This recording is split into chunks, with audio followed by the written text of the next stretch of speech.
Hey, Ellie, Hi. what are you doing? I'm eating the popcorn. You're eating popcorn. Who made you popcorn? Mom. Mom did. Mhm. Shall I read you a story while you eat Yep. popcorn? All right. This is about a puppy named Jock. Jock sees off all challengers. I had only to sit up in bed to look right across Darrowby to the hills beyond. I got up and walked to the window. It was going to be a fine morning, and the early sun glanced over the weathered reds and grays of the jumbled roofs, some of them sagging under the burden of ancient tiles, and brightened the tufts of green where trees pushed upward from the gardens among the bristle of the chimney pots, and behind everything the calm bulk of the fells. It was my good fortune that this was the first thing I saw every morning, after Helen, of course, which was even better. Following our unorthodox tuberculosis testing honeymoon, we had set up our first home at the top of Scaledale House. Siegfried, my boss, up to my wedding, and now my partner, had offered us free use of the empty rooms on the third story, and we had gratefully accepted. And though was a makeshift arrangement, there was an airy charm and exhilaration in our high perch that many would have envied. It was makeshift because everything at the time had a temporary complexion. We had no idea how long we would be there. Siegfried and I had both volunteered for the Royal Air Force and were on deferred service. And that is all I'm going to say about the war. This book is not about such things, which in any case was so far from Darrowby.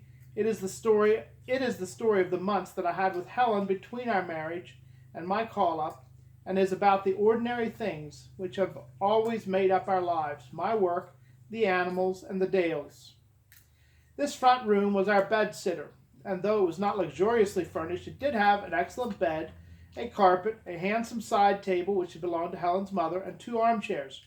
It had an ancient wardrobe too, but the lock didn't work, and the only way we kept the door closed was by jamming one of my socks in it. The toe always dangled outside, but it never seemed of any importance. I went out and across a few feet of landing to our kitchen dining room at the back.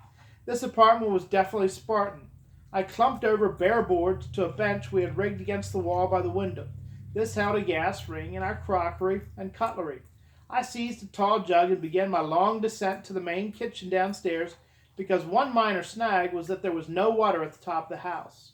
Down two flights to the three rooms on the first story, then down two more, and a final gallop along the passage to the big stone flagged kitchen at the end. I filled the jug and returned to our eyrie 2 steps at a time. I wouldn't like to do this now, whenever I needed water, but at the time I didn't think I didn't think of it as the least inconvenience. Helen soon had the kettle boiling, and we drank our first cup of tea by the window, looking down on the long garden. From up here we had an aerial view of the unkept lawns, the fruit trees, the wisteria climbing the weathered brick toward our windows, and the high walls with their old stone copings stretching away to the cobbled yard along the elms. Every day I went up and down that path to the garage in the yard, but it looked so different from above. "Wait a minute, Helen," I said. "Let me sit on that chair." She had laid out the breakfast on the bench where we ate, and this was where the difficulty arose.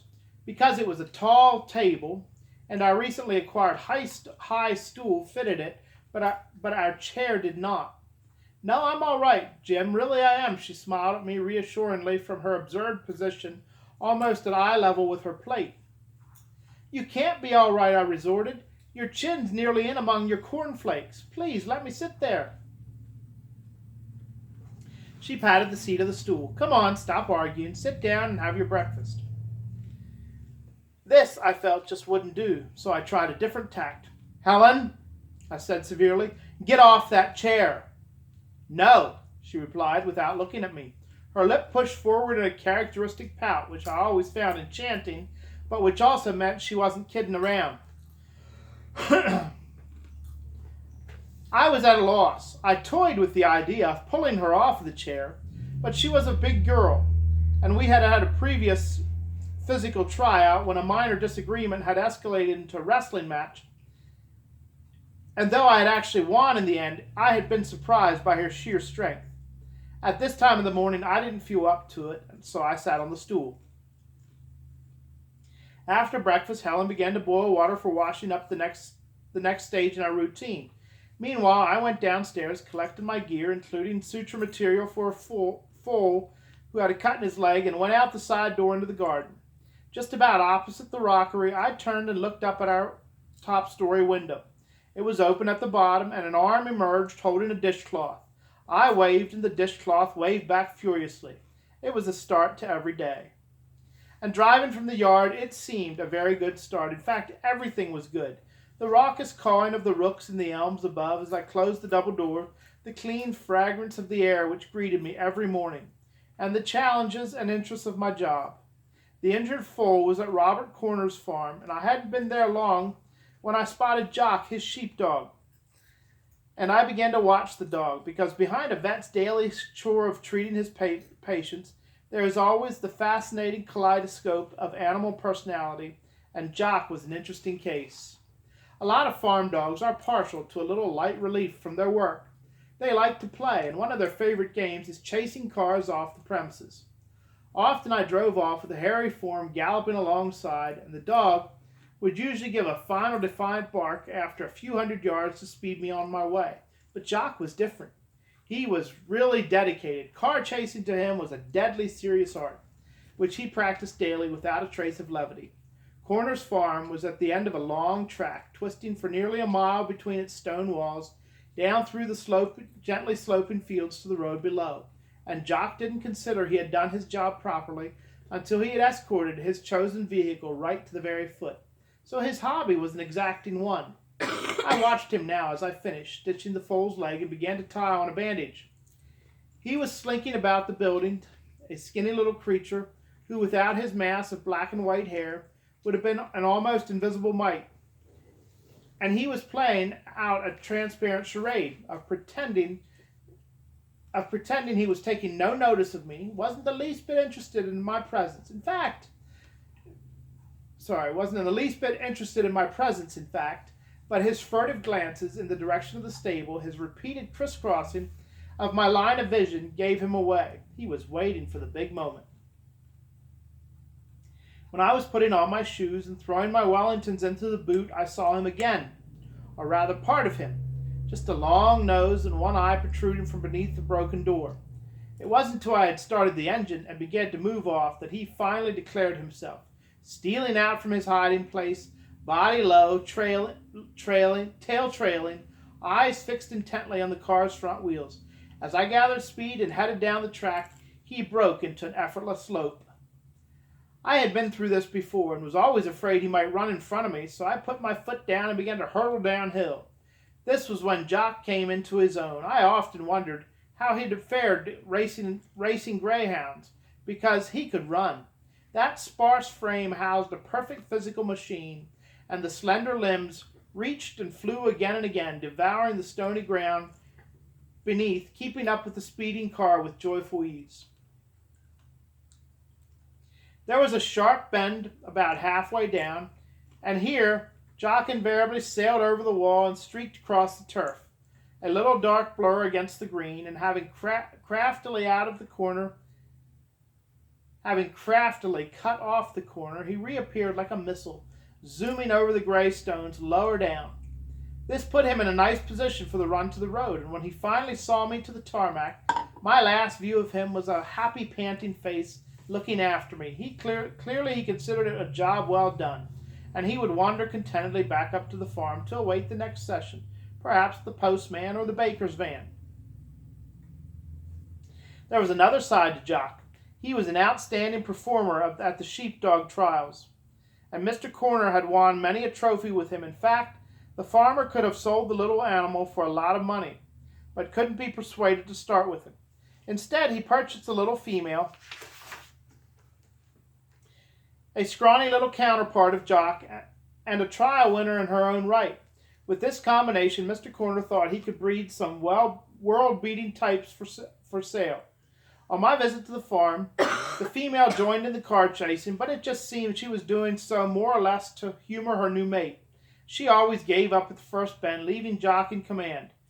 You could see that her heart wasn't in it. When the pups arrived, 7 fluffy black balls tumbling about the yard, and getting under everybody's feet. Jock watched indulgently as they tried to follow him in the pursuit of my vehicle, and you could almost see him laughing as they fell over their feet and were left trailing far behind. It happened that I didn't have to go there for about 10 months, but I saw Robert Corner in the market occasionally, and he told me he was training the pups and they were shaping well.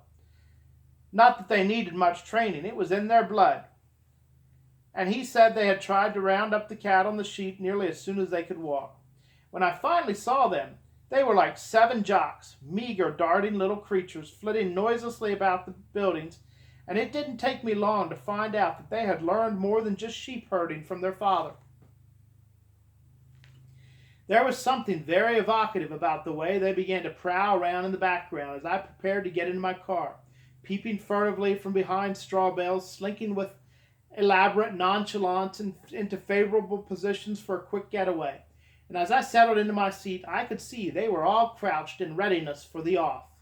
I revved my engine, letting the clutch with a bump, and shot across the yard, and in a second the immediate vicinity erupted in a mass of hairy forms. I roared onto the track and put my foot down, and on either side of me the little animals pelted along, shoulder to shoulder, their faces all wearing the intent, fanatical expression that I knew so well. When Jock cleared the wall, the 7 pups went with him, and when they reappeared and entered the home straight, I noticed something different. On past occasions, Jock had always had one eye on the car. This was what he considered his opponents.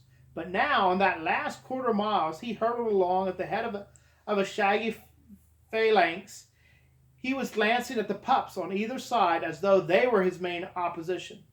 And there was no doubt he was in trouble.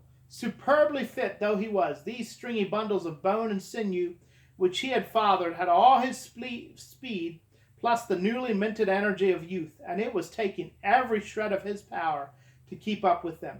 Indeed, there was one terrible moment when he stumbled and was engulfed by the bounding creatures around him. It seemed that all was lost, but there was a core of steel in Jock. Eyes popping, nostrils dilated, he fought his way through the pack until by the time he reached the road, he was once more in the lead. But it had taken its toll. It showed. I slowed down before driving away and looked down at the little animal standing with his lolling tongue and heaving flanks on the grass edge. It must have been like this with all the other vehicles, and it wasn't a merry game anymore. I suppose it sounds silly to say that you could read a dog's thoughts, but everything in his posture betrayed the mounting apprehension that his days of supremacy were numbered. Just round the corner lay the unthinkable ignominy of being left trailing in the rear of this litter of young upstarts. And as I drew away, Jock looked after me. His expression was eloquent. "How long can I keep this up?" it said. I felt for the little dog, and on my next visit to the farm about 2 months later, I wasn't looking forward to witnessing the final degradation which I felt was inevitable. But when I drove into the yard, I found the place strangely unpopulated. Robert Corner was forking hay and the cows racking the byre. He turned as I came in. "Where are all your dogs?" I asked. He put his forks down. "All gone. There's a market for good working sheepdog. I've done right well out of the job." "But you still got Jock?" "Oh, I couldn't part with that old lad. He's over there." And so he was, creeping around as of old, pretending that he wasn't watching. And when the happy time finally arrived and I drove away, it was like it used to be with the lean little animal, harrying along by the side of the car, but relaxed, enjoying the game, winging effortlessly over the wall, and beating the car down to the tarmac with no trouble at all. I think I was as relieved as he was that he was left alone, with his supremacy unchallenged, that he was still top dog. What? Why? How'd you like that? Well, all the puppies went to other homes so he could run by himself again.